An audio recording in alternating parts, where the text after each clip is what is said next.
तो इस वक्त का बड़ा अपडेट ये कि केंद्रीय मंत्री जुटना शुरू हो चुके हैं और यहाँ एक कैबिनेट मीटिंग होगी। औपचारिक तौर पर वहाँ पर भी चर्चा होगी और इसके बाद सीधे सदन में पेश करेंगी बजट। अब की बार का कि 2021-22 में केंद्र सरकार ने देश को बजट में क्या दिया है, कितना प्रावधान किया है किस सेक्टर के लिए, क्योंकि पिछली बार 2020 के बाद में चौपट हुई अर्थव्यवस्था और बाजार के बाद में अब बहुत ज़रूरी है कि क्या अब की बार हमको मिलने वाला है, इसको हम अच्छी तरह से समझें। हमारे साथ दिन भर एक्सपर्ट जुड़े रहेंगे। इस वक्त हमारे साथ में डॉक्टर रविंद्र ब्रह्मे जी जुड़ चुके हैं, जाने माने अर्थशास्त्री हैं और हर बार हमारे साथ बजट के विश्लेषण में वो ज़रूर शामिल होते हैं। डॉक्टर साहब, स्वागत है आपका।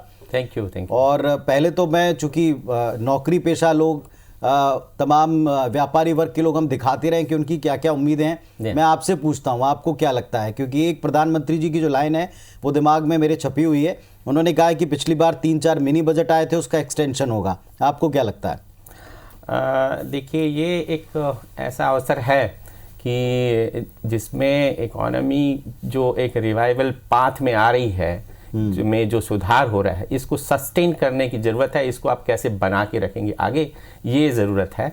तो इसके लिए जो सबसे पहली बात जो बजट में देखी जाएगी कि ये कितना एक्सपेंडिचर बढ़ाते हैं। पिछले साल 30 लाख करोड़ का बजट था और हम यदि एक्सपेक्ट करते हैं कि यदि इस जो पूरा जो व्यय होता है एक साल में गवर्नमेंट करती है, उस 30 लाख करोड़ से ये बढ़ा के यदि 32 लाख या 33 लाख करोड़ होना चाहिए, क्योंकि एक्सपेंडिचर बढ़ाने की ज़रूरत है जिससे कि इकोनॉमी में मांग क्रिएट हो और इकोनॉमी जो अभी जो रिवाइवल हो रहा है, आज फिगर आया जीएसटी कलेक्शन 1,20,000 करोड़ के लगभग पहुंचा है। तो ये एक आशावादी जो एक माहौल बना है बाज़ार में, उसको बनाए रखने के लिए जब तक गवर्नमेंट अपने पास से ज़्यादा ये बजट का जो साइज़ ऑफ द बजट इस बहुत मैटर करेगा। और हर कोई एक्सपेक्ट कर रहा है, बाजार एक्सपेक्ट कर रहे हैं, सभी लोग के एक्सपेक्टेशन है, सभी सेक्टर के एक्सपेक्टेशन है कि जो है ये सरकार का जो एक्सपेंडिचर है वो बढ़ना चाहिए और बढ़ना चाहिए, साथ ही साथ ये टारगेटेड भी होना चाहिए इस एक्सपेंडिचर को। तो ये एक बहुत इंपॉर्टेंट चीज़ है। जैसे आपने मैं कहूँगा डॉक्टर साहब, एक आपको बीच में थोड़ी देर के लिए इंटरप्ट कर रहा हूँ। देखिए, अब कुछ तस्वीरें हमको मिल रही हैं। एक तस्वीर हमको मिली कि राष्ट्रपति ने मंजूरी दे दी है इस बजट को और उनके पास में वित्त मंत्री निर्मला सीतारमण, कुछ अधिकारी गए, उसकी तस्वीरें हमने दर्शकों को दिखाई। और अब ये संसद भवन परिसर की तस्वीरें हैं जहां पर वित्त मंत्री पहुंच चुकी हैं। एक केंद्रीय कैबिनेट की मीटिंग होने वाली है और अब की बार का बजट डिजिटल बजट होगा। और आप देखें, यहाँ कोविड के बाद में बहुत सारी सिक्योरिटी तो हम हर बार देखते थे, लेकिन साथ ही साथ कोविड गाइडलाइन का पालन भी दिखाई पड़ रहा है। यहां आप देखें कि प्रधानमंत्री जी भी पहुंच रहे हैं और इसके बाद में केंद्रीय कैबिनेट की मीटिंग होगी। देखें, कुछ देर पहले राष्ट्रपति महोदय से मुलाकात हुई केंद्रीय वित्त मंत्री की। उन्होंने बजट जो है अब की बार का डिजिटल बजट, और इसीलिए उनका पाउच भी थोड़ा बदला हुआ लग रहा है। पिछली बार आपको एक लाल कलर के कपड़े में लिपटा हुआ बजट दिखाई पड़ा था, अब की बार ये एक पाउच है और इसके भीतर डिजिटल बजट पेश किया जाना है। इस बात को लेकर के भी बहुत सारी जिज्ञासा है। ये अमित शाह पहुंच चुके हैं, प्रधानमंत्री पहुंच चुके हैं, वित्त मंत्री पहुंच चुकी हैं, केंद्रीय मंत्री पहुंच चुके हैं, डॉक्टर हर्षवर्धन पहुंच चुके हैं। और इसके बाद ये पूरी उम्मीद है कि कुछ ही देर बाद कैबिनेट की औपचारिकता निभाई जाएगी और ठीक समय के ऊपर 11 बजे बजट पेश किया जाएगा। डॉक्टर ब्रह्मे, आप बता रहे थे इस बजट को लेकर उम्मीदों के बारे में। जी हाँ, तो देखिए, जो सर्वे में जो बात आई है कि जो हमारी जो इकोनॉमी है वो इस साल अभी जो रहेगा 2020-21 में, इसमें लगभग 8% की गिरावट इसमें आ रही है। तो ये देखिए कि जो 8% की गिरावट है, यदि इमर्जिंग इकोनॉमीज आप देखते हैं, जो डेवलपिंग इकोनॉमीज देते हैं, उसमें ये गिरावट हमारे यहाँ सबसे ज़्यादा है। एक बात ये।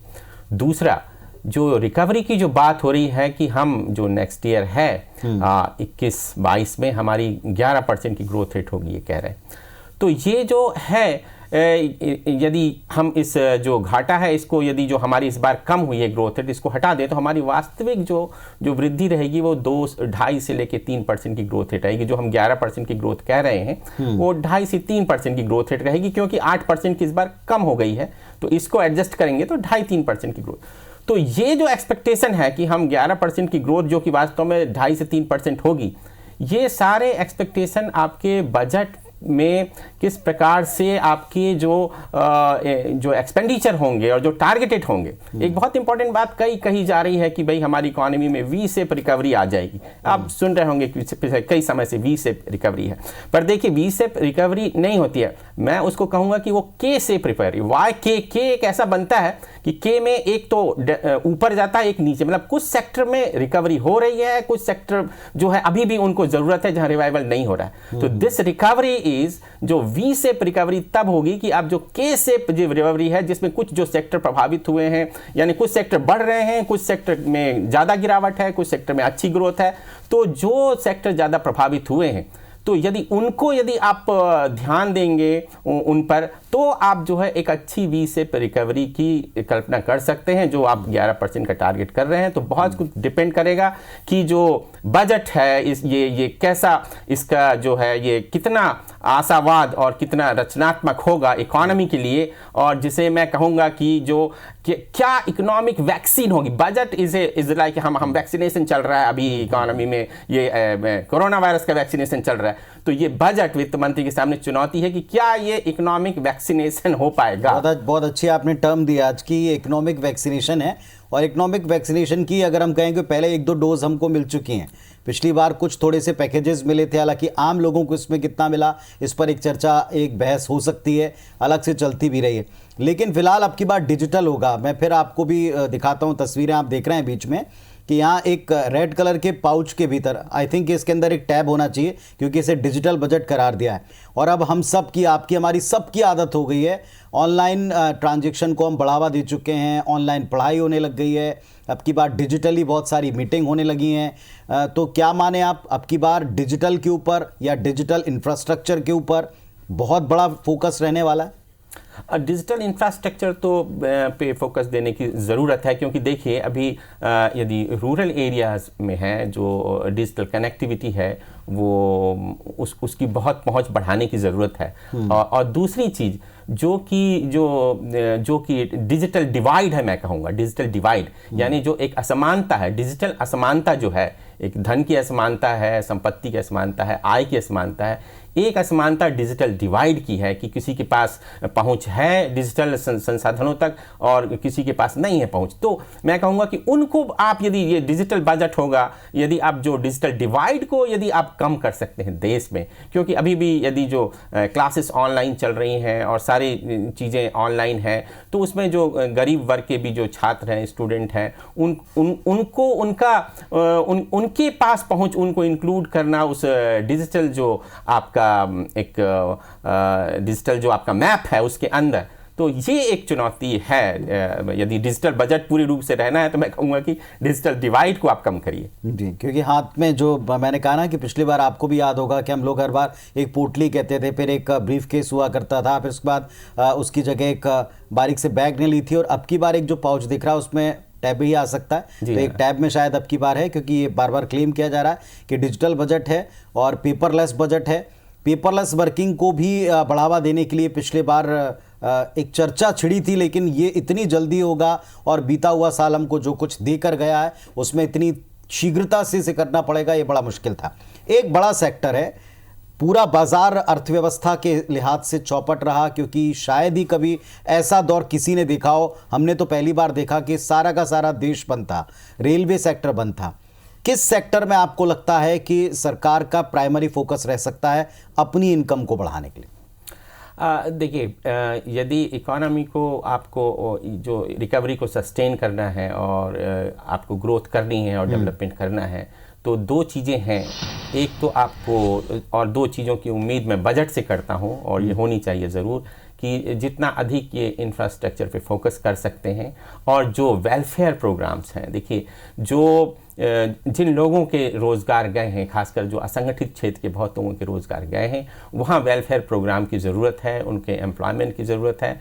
मैं उम्मीद करूँगा कि जैसे पिछले साल जब बजट आया था तो मनरेगा के लिए एलोकेशन पिछले साल के बजट में कम किया गया था, 13% कम था मनरेगा में एलोकेशन। फिर बाद में जब ये जो कोविड आया उसके कारण फिर एक्स्ट्रा 40,000 करोड़ वहाँ पे प्रावधान किया गया, तो वो 1 लाख करोड़ की ज़्यादा उस मनरेगा के अंदर। ऐसी अन्य दूसरी योजनाएं हैं जो वेलफेयर प्रोग्राम जिसे हम कहेंगे, एम्प्लॉयमेंट जनरेशन की योजनाएं कहेंगे। तो इस बार भी मैं एक्सपेक्ट करूंगा कि ये जो है 1 लाख करोड़ से ज़्यादा होना चाहिए। इसीलिए भी वेलफेयर प्रोग्राम की ज़रूरत है। मैं कहूँगा कि अभी पूरी दुनिया में ये देखा गया है कि जहाँ एक तरफ रोज़गार छिने हैं, एक बार लोगों की आय कम हुई है, भारत में भी एवरेज 17% जो है औसत जो परिवारों की जो आय है वो कम हुई है, यानी आय में 17% की गिरावट आई है, ये मैं कहना चाहता हूँ। तो इसके लिए पर आप दूसरी तरफ देखेंगे कि जो सुपर रिच क्लास है उनकी इनकम इसी दौरान बढ़ी है। भारत में ना केवल बढ़ी है बल्कि पूरी दुनिया का ट्रेंड आप देखेंगे, ऑक्सफैम की रिपोर्ट देखेंगे तो यूएसए में, यूके में सभी जगह सुपर रिच है। हमारे यहाँ भी लगभग 1000 जो लोग हैं, 924 के लगभग फिगर है अभी लेटेस्ट आया, तो 1000 जो सुपर रिच क्लास है इनकी इनकम में ये बड़ी है, जबकि एवरेज जो है आपकी जो भारतीय हैं उन परिवारों की आई थिंक डॉक्टर साहब वो लोग भी डिजिटल बिजनेस से काफ़ी हद तक जुड़े रहे। ऑनलाइन सुविधाएं जो हमको चाहिए थी, या जो घर बैठ सुविधा हमको चाहिए थी, यही बड़े लोग इतना इंफ्रास्ट्रक्चर लेके बैठे थे कि प्रोवाइड करा पाए, और उन सर्विसेज का लोगों ने पे किया। संभवतः एक ये वजह आप देख सकते हैं इसकी, जिसका जिक्र आप करें सुपर रिच लोगों का। हाँ जी, ये है कि मतलब एक तरफ मतलब ये एक विरोधाभास है कि एक तरफ जहाँ रोज़गार जा रहे हैं और जहाँ पर लोगों की आय कम हो रही है, और वहाँ पर जो एक जो बड़ा जो सुपर रिच क्लास है उनकी आय बढ़ रही है। तो ये जो असमानता है इसको आप बजट के माध्यम से इसको आप दूर कर सकते हैं। कुछ जो है राहत और कुछ जो है वेलफेयर प्रोग्राम्स उनको दे सकते हैं। कुछ जो मिडिल क्लास की उम्मीदें हैं और वो करना भी चाहिए, क्योंकि आप मांग को जनरेट करना चाहते हैं। तो जो टैक्स पेयर है उसकी जेब में यदि पैसा बचेगा तो वो जाके बाज़ार में खर्च करेगा। तो ये है एक्सपेक्टेशन कि भाई आप जो किस प्रकार से इनको देंगे कि बहुत उम्मीद है कि भाई स्टैंडर्ड और डिडक्शन है उसको थोड़ा सा आप बढ़ाएं। जो कोरोना वो उम्मीद हम हर साल लगाते हैं, लेकिन हर बार जो है उसमें ऐसे ही लगता है कि पिछले बार से बहुत ज़्यादा नहीं होता। और अब की बार भी आप देखें, आपने जीएसटी कलेक्शन का जिक्र किया, डेफिनेटली ये एक अच्छा संकेत हो सकता है, लेकिन उसका लाभ कितना लोगों को मिलता है, क्योंकि एक राज्यों की अपनी एक बड़ी भारी डिमांड रही है। वैक्सीनेशन के दौर के बीच में भी राज्य अपना अपना हक मांगते रहे। एक दूसरा बड़ा डिमांड वर्ग किसानों का बना दिख रहा है, एक बड़ा मूवमेंट दिख रहा है, और सब लोग उनको एड्रेस करते हुए ही, चाहे बजट हो चाहे देश की कोई बात हो, वो किसानों से शुरू होकर किसानों पर खत्म हो रही है बड़े आंदोलन के बीच में। तो इन दोनों के लिहाज से आपको कैसा लगता है? निश्चित रूप से जो रूरल डेवलपमेंट है एक ऐसा एरिया है, और कृषि एक ऐसा एरिया है जिस पर कि बहुत इन्वेस्टमेंट की ज़रूरत है सरकार की। और आप जानते हैं जितना इंफ्रास्ट्रक्चर में आप इन्वेस्ट करते हैं, चाहे रूरल इंफ्रास्ट्रक्चर में इन्वेस्ट करेंगे, तो जिसको हम कहते हैं कि फिजिकल मल्टीप्लायर कहते हैं उसको, यानी कि जो यदि आप राजकोषीय है, यदि आप ग्रामीण विकास इंफ्रास्ट्रक्चर में खर्च कर रहे हैं तो 1 रुपया खर्च करेंगे तो वहाँ पे 4 रुपए की इनकम जनरेट होगी। ये दिस इज एक गवर्नमेंट की कितना वो खर्च कर रहा है, तो ये इसको तकनीकी रूप से फिजिकल मल्टीप्लायर कहेंगे। और यदि रेवेन्यू आप यदि खर्च करते हैं 1 रुपए का, तो उससे 1 रुपए से भी कम की आय जनरेट होती है। तो ये है सरकार कितना ज़्यादा खर्च कर सकती है। और जो एरियाज़ मैंने बताया, खासकर जो है जहाँ जो रूरल इंफ्रास्ट्रक्चर की बात हुई, और इन जनरल जो है जो कंस्ट्रक्शन है, रियल जो स्टेट सेक्टर है जो पिछले काफ़ी समय से वो दबाव में है, उसको कैसे आप राहत दे सकते हैं। 2022 में आपका जो होम जो सभी के लिए जो घर है वो भी अब 1 साल और बचा है उसके लिए, तो उसको कैसे बूस्ट कर सकते हैं। तो ये एक सही समय है कि इस प्रकार से जो सेक्टर स्पेसिफिक जो पॉलिसीज़ बना के, और साथ ही साथ कुछ जो है वेलफेयर प्रोग्राम्स के साथ जो है आप एक ऐसा बजट प्रस्तुत करें। ज़रूर मैं कहूँगा कि आपके पास थोड़ा सा जो राजकोषीय थोड़ा सा वो नियंत्रण, यानी कि जिसको फिजिकल आपको कहें स्पेस नहीं है, जगह नहीं है ज़्यादा, क्योंकि उतना ज़्यादा टैक्स रेवेन्यू जो है मिलना चाहिए था। और नॉन टैक्स रेवेन्यू भी दिसंबर तक के जो फिगर आए हैं उसमें काफ़ी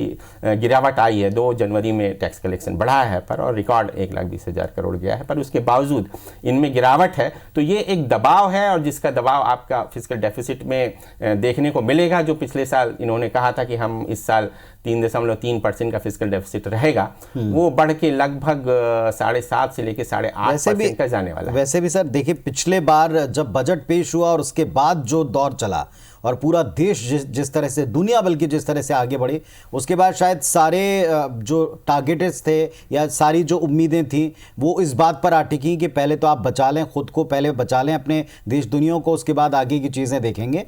तो इन चीज़ों के ऊपर क्या ये बजट खरा उतरता है, ये देखना पड़ेगा। छोटा सा ब्रेक ले लेते हैं, क्योंकि इसके बाद लगातार बजट जब आएगा तो इस पर हम चर्चा करेंगे कि वित्त मंत्री जी क्या कह रहे हैं और क्या देश को मिल रहा है। तो इस वक्त जो जानकारी है, केंद्रीय कैबिनेट की मीटिंग हो रही है और इसमें औपचारिक तौर पर इस पर सहमति बनेगी और इसके बाद सुबह ठीक 11 बजे देश के सामने वित्त मंत्री जी निर्मला सीतारमण तीसरी बार अपना जो तीसरा बजट है वो देश के सामने पेश करने वाली हैं।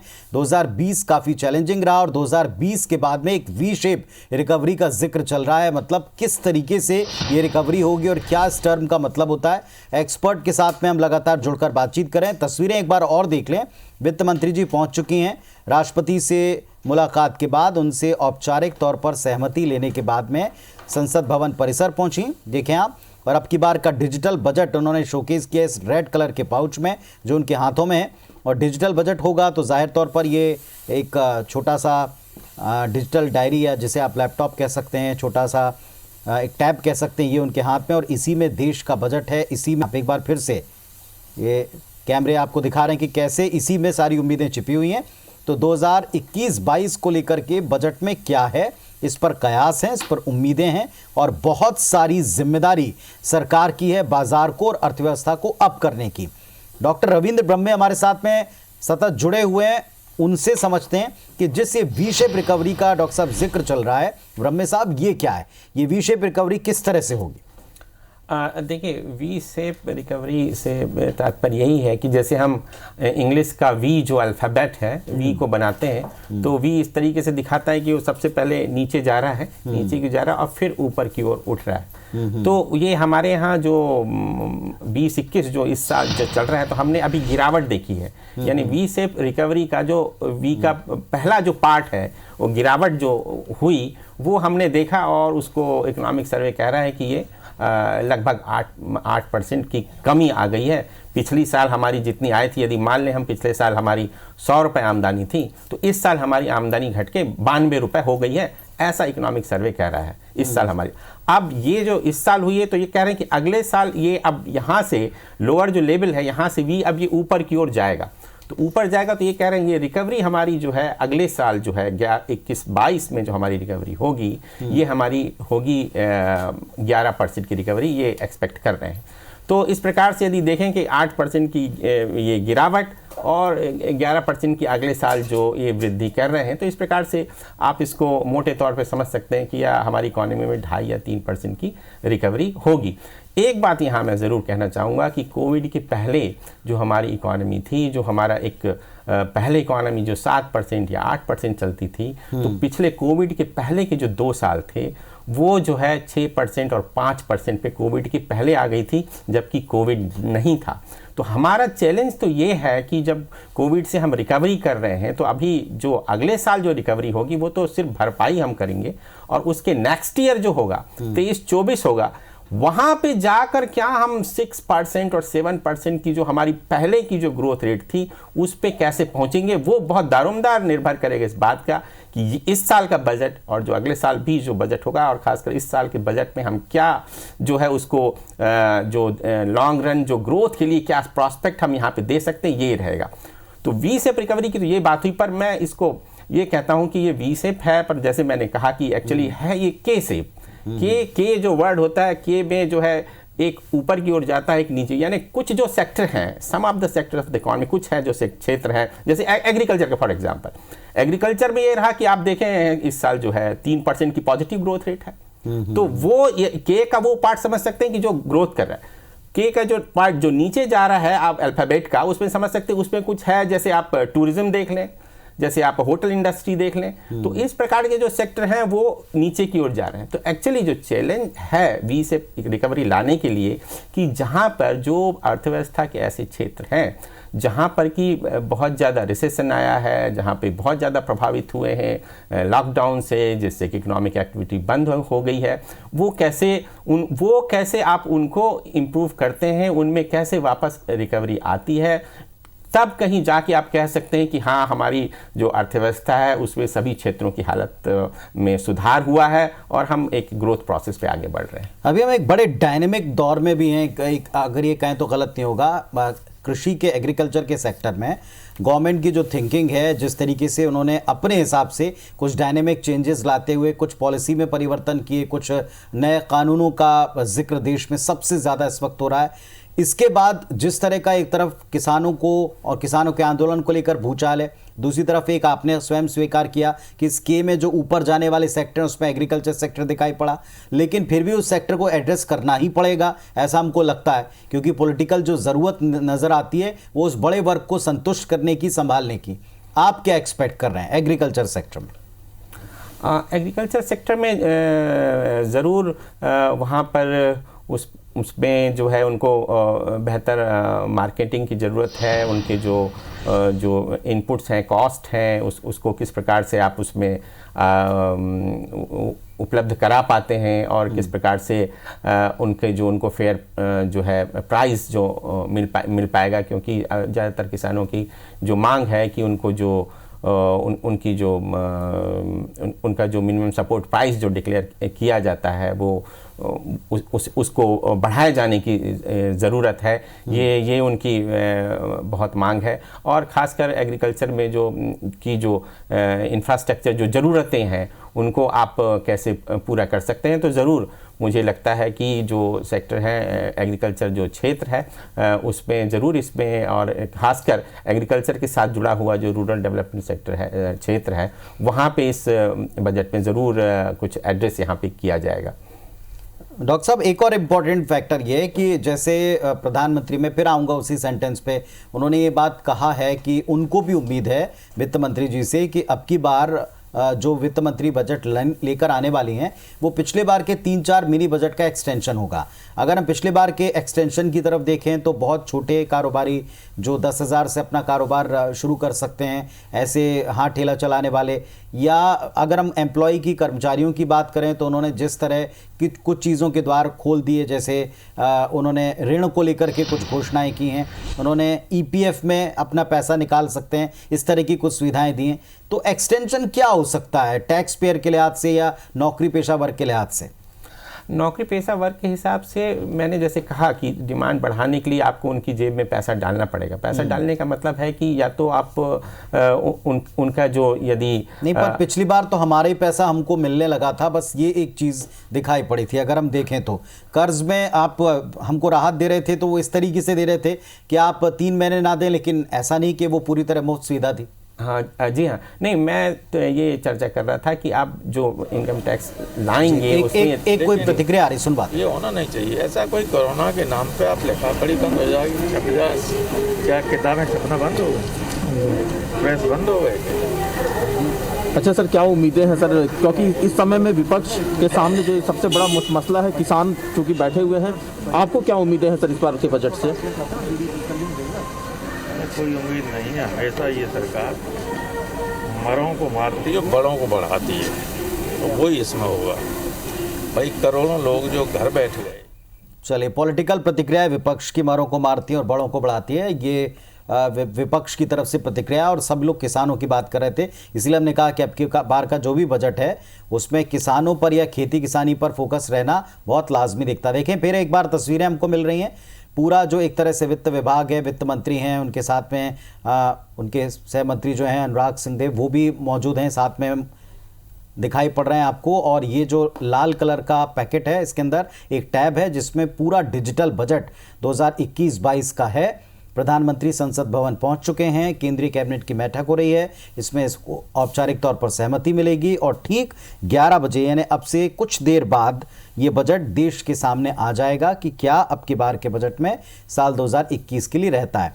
जिस तरह और जिस रफ्तार से इकोनॉमी जा रही थी, जिन सुधार के साथ देश की अर्थव्यवस्था को मोदी सरकार आगे बढ़ा रही थी अपनी दूसरी टर्म में, तो अब की बार ये जो तीसरा बजट आ रहा है दूसरे टर्म का, इसमें सबसे बड़ा चैलेंज ये है कि कोविड के बाद की परिस्थितियों को सरकार कैसे संभालती है।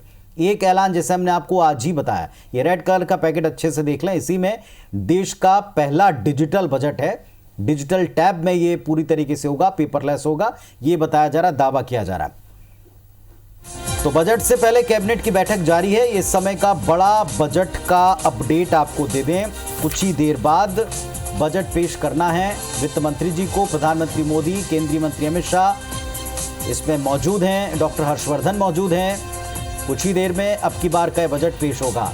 एक और बड़ी बात यह कि अब की बार हेल्थ सेक्टर को, वैसे तो 2020 में सबसे ज़्यादा चर्चा हेल्थ सेक्टर की हुई है, और अब चूंकि वैक्सीनेशन का दौर भी चल रहा है तो उसको लेकर के भी जाहिर तौर पर नजरें रहेंगी कि क्या सिस्टम या क्या प्रावधान सरकार करने वाली है। तो डॉक्टर हर्षवर्धन भी मौजूद हैं उस केंद्रीय कैबिनेट की मीटिंग में, और हेल्थ सेक्टर को क्या मिलता है या किस तरह इसके ऊपर फोकस रहता है ये भी देखना होगा। 2021-22 का बजट कुछ ही देर में पेश होने वाला है। केंद्रीय कैबिनेट की मीटिंग इस वक्त चल रही है। पेपरलेस बजट होगा, डिजिटली इसको लाया गया है, दिखाया गया है और डिजिटली ही इसको पेश किया जाएगा। और हमारे साथ में डॉक्टर रविंद्र ब्रह्मे जी हैं, जिनसे हम अभी तक वी शेप रिकवरी के बारे में पता कर रहे थे। उनका कहना है कि वी नहीं बल्कि के शेप रिकवरी इसमें देखने को मिल सकती है। कुछ सेक्टर्स इसमें अप जा रहे हैं, कुछ सेक्टर्स में डाउन जा रहे हैं, और जो डाउन जा रहे हैं उनके लिए काम करना पड़ेगा। डॉक्टर ब्रह्मे, एक और इंपॉर्टेंट बात, जैसे हम बात कर रहे थे, आप भी बात कर रहे थे कि टैक्स पेयर को आप क्या, हम नॉर्मली भी बजट जितनी भी बार देखते आए हैं, आपने हमने डिस्कस किया प्री डिस्कशन में कि हमको एक स्लैब बढ़ने को देखने को मिल सकता है, लेकिन पिछली बार के बजट में उन्होंने 2 ऑप्शन दे दिए थे और 2 ऑप्शनों पर हमने सबसे ज़्यादा चर्चा की थी कि कौन सा ऑप्शन है। तो बेसिकली ये लगा था कि आप ज़्यादा खर्च कर लें, इसकी एक रिलैक्सेशन छूट मिलती है। अब की बार आपको क्या लगता है उस सिस्टम में क्या चेंज होगा? उस सिस्टम में ये है कि असल में कंज्यूमर और टैक्स पेयर ये एक्सपेक्ट कर रहे हैं कि क्या इंसेंटिव आप उनको दे रहे हैं, क्योंकि कई जगह देखिए जो टैक्स पेयर हैं उनका जो अभी जो कोविड के कारण उन्होंने अपने वर्क प्लेस बनाए और उनका जो इंफ्रास्ट्रक्चर पे कुछ जो खर्चा हुआ, खासकर कोविड के कारण जो हुआ कि जो डिजिटल इंफ्रास्ट्रक्चर बनाए हैं, या इसको बहुत सरल समझते हैं कि कोई यदि टीचर है तो वो अपने लिए यदि कोई लैपटॉप खरीद रहा है, मैं बहुत सिंपल एग्जाम्पल दे रहा हूँ, तो ये उसका एक कोविड के कारण ये एक्सपेंस हुआ, तो ये क्या आप किस प्रकार से आप इंसेंटिव देते हैं। और दूसरा कि जो कोविड के कारण कंज्यूमर का या टैक्स पेयर जो हेल्थ में जो खर्च हुआ है, तो क्या उसमें टैक्स में कुछ रिलीफ दे सकते हैं कि जो बुजुर्ग लोगों पे कोविड से रिलेटेड कुछ खर्च हुआ है, तो ये देखना पड़ेगा कि आप कैसा इंसेंटिव दे रहे हैं, और खासकर ये इंसेंटिव टैक्स पेयर के लिए भी, और खासकर जो इंटेंसिव है, जो प्रोड्यूसर्स हैं, जो मैन्युफैक्चरर हैं, उनको किस प्रकार से आप इंसेंटिव देते हैं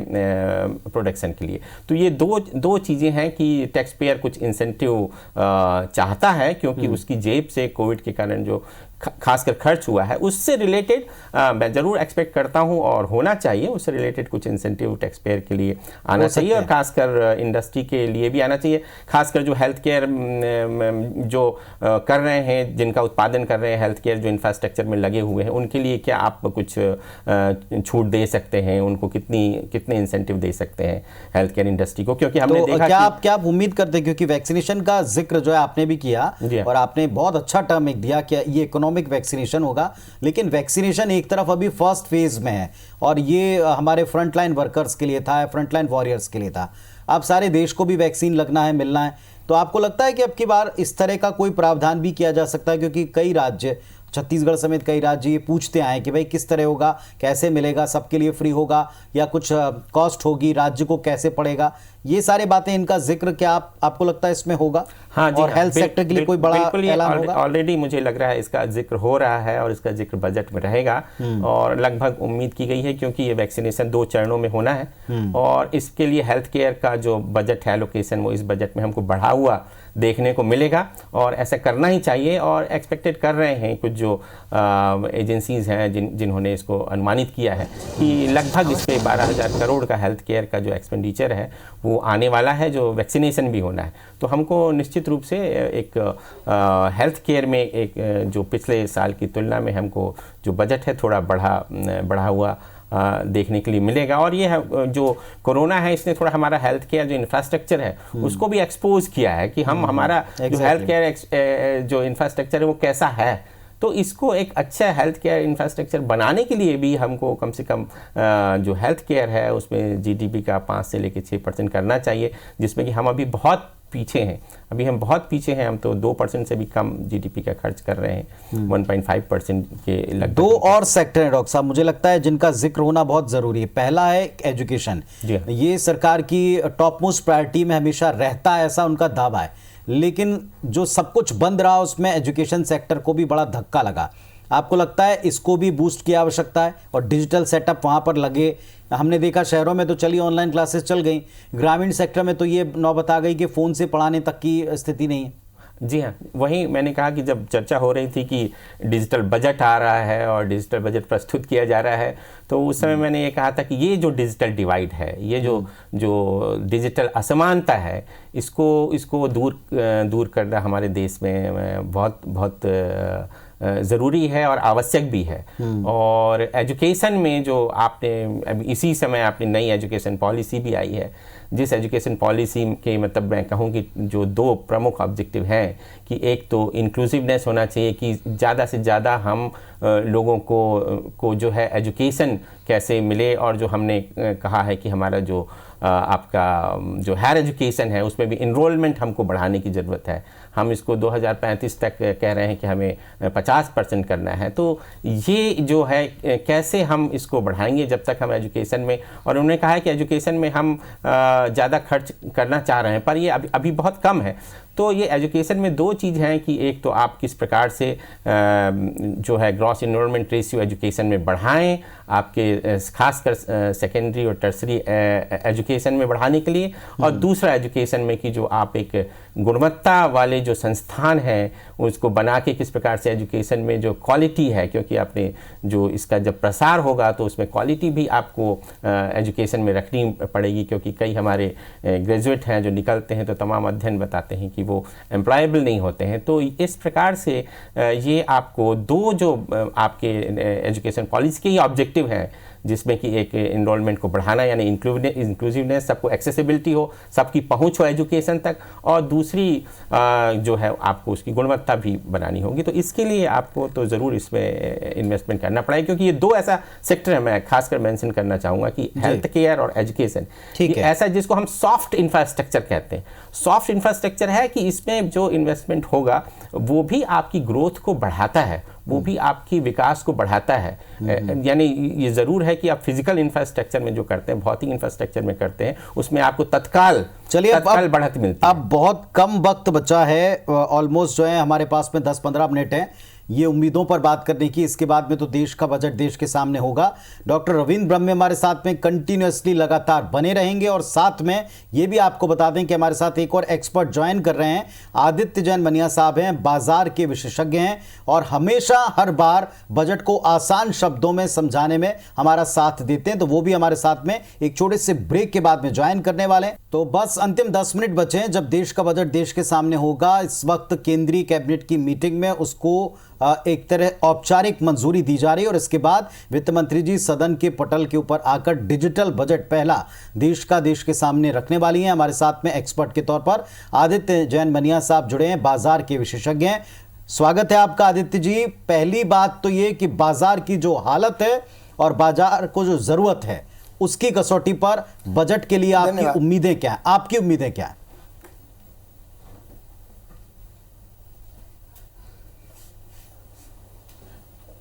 देखिए, मेरी उम्मीद ये है कि पिछला जो साल है 2019-20 वो काफ़ी मुश्किल दौर में गुजरा है, आम जनता का भी, सर्विस क्लास का, व्यापारी का भी और सरकार का भी। तो टैक्स मोर्चे पर राहत अगर सबको मिल जाती है तो मैं समझता हूँ आत्मनिर्भर भारत में एक खुशी का माहौल बन जाएगा। अदरवाइज अगर टैक्स मोर्चे पर राहत नहीं मिलती है तो जनता आत्मनिर्भर की जगह सरकार पर निर्भर जनता हो जाएगी। मेरा ऐसा सोचना है कि इस समय 2 व्हीलर और 4 व्हीलर की डिमांड बहुत तेज़ी से बढ़ी है। कोरोना के कारण लोग जाना नहीं चाहते हैं सार्वजनिक परिवहन में, तो पेट्रोल और डीजल पर अगर राहत सरकार देती है तो सारा बजट उसके वजन से एक दूसरी तरीके से मूव हो जाएगा और जनता एक तरीके से खुश हो जाएगी। लेकिन मेरा एक ये मानना और है कि इस साल हमारे को रोजगार की दृष्टि से बहुत महत्वपूर्ण साल है। सरकार को कोर सेक्टर पर बहुत ज़्यादा ध्यान देना चाहिए, खासतौर पर रियलिटी हाउसिंग सेक्टर पर अगर बूस्ट देती है सरकार, टूरिज्म पर बूस्ट देती है सरकार, तो ये 2 कोर सेक्टर ऐसे हैं जहाँ रोजगार की संभावनाएं बहुत ज़्यादा लौट सकती हैं। तीसरा, आपने कहा कि मेरी पर्सनल तो ये है कि सरकार को जो टैक्स का स्लैब है उसको वृहद करना चाहिए। अभी 10, 20, 30 है तो उसको 10, 15, 20, 25 ऐसा करें या 5, 10 कर दें। अगर लोगों को दायरा बढ़ा देंगे, मैं आपके IBC के माध्यम से बताना चाहता हूं कि देश में 40 करोड़ लोगों ने पैन कार्ड बनवाए हैं, 7 करोड़ लोग जो है वो रिटर्न दाखिल करते हैं, 3 करोड़ लोग जो है मात्र टैक्स भरते हैं। तो सरकार को इसका दायरा बढ़ाना चाहिए। टैक्स स्लैब अगर कम भी कर दें, टैक्स दरें कम नहीं करें, टैक्स स्लैब कम कर दें तो लोग उसके दायरे में जाएंगे। दरअसल जनता 18% जो GST है वो तो सरकार को रेवेन्यू के रूप में देती है। तो अभी दूसरा जो हेल्थ केयर सेक्टर है उसमें जो मेडिक्लेम की राशि है वो बढ़ाना चाहिए। बड़ी बीमारियां की जो फीस हो गई है, जो चार्जेस हो गए वो लगभग 5 लाख से ऊपर है। कोविड को सरकार इसमें डाल ही देगी। आयुष्मान का दायरा भी सरकार को बढ़ाना चाहिए। अगर सरकार टैक्स में राहत देती है तो जनता के हाथ में पैसा आएगा, वो पैसा खर्चा करने के लिए होगा, सेविंग के लिए नहीं, खर्चा करने को। जैसे ही पैसा खर्चा होगा मार्केट में पैसा आएगा और ग्रोथ की साइकिल बढ़ जाएगी। मेरा पूरा ये कहना है कि सरकार ग्रोथ ओरिएंटेड बजट दे। सरकार इस समय किसानों के प्रति देश में किसी एक क्षेत्र में माहौल थोड़ा सा अपोजिट है। सरकार को ये चाहिए कि इस बजट में बहुत सी बातें श्वेत पत्र लाकर बहुत खुल्लम खुल्ला स्पष्ट करें और इस बजट में कुछ ऐसी राहतें दें कि वो समझ सके, क्योंकि देश का अन्नदाता जो है उसका जुड़ाव देश की पूरी जनता से है। वहाँ भी इस मोर्चे पर भी हमको राहत चाहिए। शेयर बाजार में अगर मेरी बात सुने माननीय वित्त मंत्री जी, मैं IBC 24 के माध्यम से ये कहना चाहता हूँ कि कमोडिटी ट्रांजैक्शन टैक्स और सिक्योरिटी ट्रांजैक्शन टैक्स अभी बहुत ज़्यादा है। हम GST भी देते हैं, अभी ब्रोकरेज हमारी कम है और टैक्सेस ज़्यादा है। एक उदाहरण के स्वरूप अगर ब्रोकरेज 5 रुपये लगती है तो टैक्सेस उस पर 12.5 रुपये लगते हैं। उस मोर्चे पर भी हमको थोड़ी सी राहत चाहिए। सरकार इन सब चीज़ों को देखे। लॉन्ग टर्म कैपिटल गेन उसमें भी सरकार 1 लाख का जो दायरा है उसको बढ़ा के 2 लाख कर दे, जो होल्डिंग पीरियड है उसको बढ़ा दे। हाउसिंग सेक्टर में एक मकान बेचने पर लॉन्ग टर्म कैपिटल गेन लगता है। सरकार को हाउसिंग रेंटल को सपोर्ट करने के लिए, रियल्टी को सपोर्ट करने के लिए अगर कोई व्यक्ति एक बड़ा मकान बेचता है तो उसे 2 या 3 छोटे मकान लेने पर सरकार को टैक्स नहीं लेना चाहिए। इससे हमारे कोर सेक्टर में बहुत ज़्यादा ग्रोथ आएगी। ये आपके बहुत स्पेसिफिक और बहुत क्लियरली आपने अपनी उम्मीदें जाहिर की। एक टर्म इस बार सबसे ज़्यादा चर्चा में है कि जो सरकार का ये बजट होगा उसकी मंशा और लक्ष्य होगा कि वो V शेप की रिकवरी करे। हमारे साथ में यहाँ डॉक्टर रविंद्र ब्रह्मे जी अर्थशास्त्री, उन्होंने कहा कि नहीं साहब ये K टाइप की हो सकती है, कुछ सेक्टर्स अप जाएंगे, कुछ सेक्टर्स में अभी भी डाउनफॉल दिख रहा है। आपकी क्या राय इस बारे में?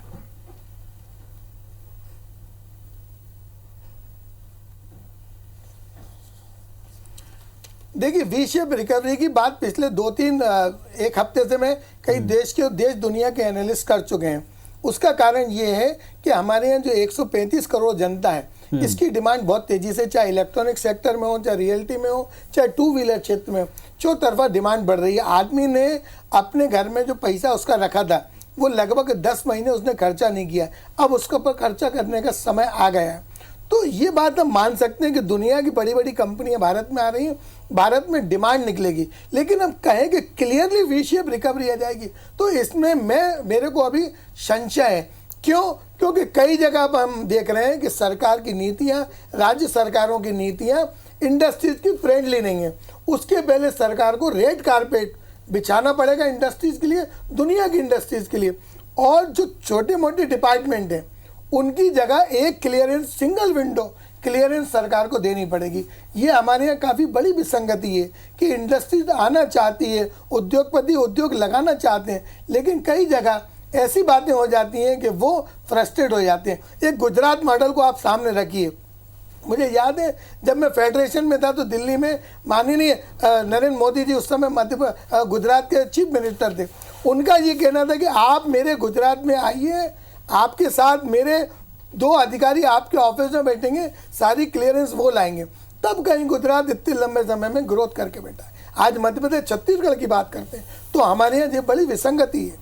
सरकार, माननीय मुख्यमंत्री जी, चाहे बघेल जी हो चाहे शिवराज सिंह जी हो, इनको सोचना चाहिए कि अब प्रदेश की जनता को रोजगार चाहिए। वर्क फ्रॉम होम का कल्चर धीरे धीरे बढ़ रहा है, उस पर भी मैं एक बात और अच्छा कहना चाहता हूँ। बात बीच में आई है IBC 24 के माध्यम से कि वर्क फ्रॉम होम जो कंपनी करवा रही है उन्हें इंसेंटिव दे, और Tier 2, Tier 3, Tier 4 तहसील स्तर तक सरकार को चाहिए कि जो